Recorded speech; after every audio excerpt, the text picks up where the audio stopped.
तासाभरात देश आणि परदेशात काय घडलंय ते पाहूयात।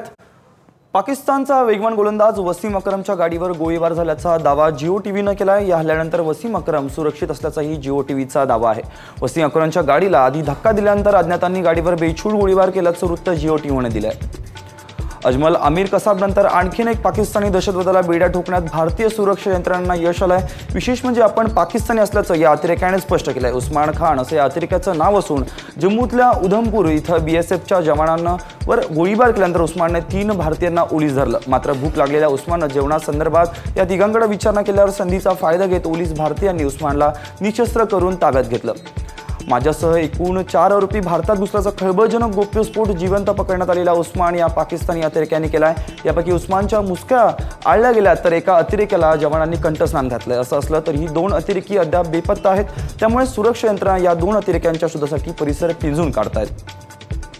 आपण 10 दिवसांपूर्वीच पाकिस्तानची सीमा ओलांडून भारतात दाखल झाल्याचा धक्कादायक गोप्यस्फोट जिवंत पकडलेला उस्मान या अतिरेक्याने केलाय। उधमपूरमध्ये बीएसएफ जवानांवर गोळीबार केल्यानंतर पकडण्यात आलेल्या उस्माननं आपल्या टार्गेटवर अमरनाथ यात्रेकरू असल्याचंही स्पष्ट केलंय। पाकिस्तानच्या अतिरेक्याला जिवंत पकडण्याआधी जम्मू श्रीनगर हायवेवर बीएसएफच्या जवानांवर याच अतिरेक्यासह आणखीन एका दहशतवाद्याने गोळीबार केला। या दुश्मचक्रीत 2 जवान शहीद झाले तर उस्मानच्या साथीदार अतिरेक्याला जवानांनी कंठस्नान घातलंय। दरम्यान अतिरेक्यांनी ओलीस धरलेल्या सगळ्या नागरिकांची सुटका करण्यात आली आहे। विशेष म्हणजे ज्या हायवेवर अतिरेक्यांनी हा हल्ला केला त्या हायवेवरूनच थोड्या वेळात अमरनाथ यात्रेकरू जाणार होते। त्यामुळे यात्रेदरम्यान अतिरेक्यांचा घातपाताचा कट असावा अशी शक्यता वर्तवण्यात येते। मध्य प्रदेशातल्या हरदा इथं 2 रेल्वेच्या अपघातातली मृतांची संख्या 28 वर जाऊन पोहोचली आहे। माचक नदीला आलेल्या पुरामुळे ट्रॅकवर पाणी भरल्यानं कामेनी एक्सप्रेस मागचे 6 डबे रुळावरून घसरले। हा अपघात घडत असतानाच दुसऱ्या ट्रॅकवरून मुंबईकडे येणाऱ्या जनता एक्सप्रेसचे सुरुवातीचे 2 डबे घसरून पुलाखाली गेले। दरम्यान धुळ्यातली महिला या अपघातात ठार झाली असून धुळ्याचीच 150च्या आसपास रहिवासी मध्य प्रदेशात अडकले आहेत।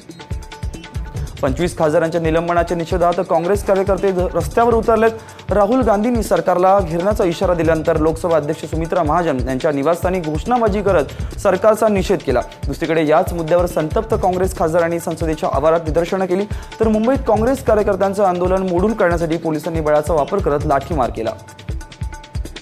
नागपुरात प्रवासी कर चुकवणाऱ्या 63 प्रवासी स्टार बस परिवहन विभागाने जप्त केल्यात।